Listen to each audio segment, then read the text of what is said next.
नताशुभाशुनाशकं नमामि तं विनायकम्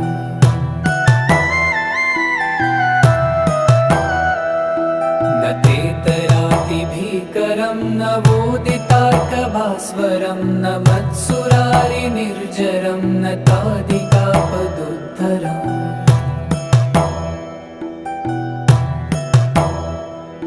सुरेश्वरं निधीश्वरं गजेश्वरं गणेश्वरं महेश्वरं तमाश्रये परात्परं निरन्तरम्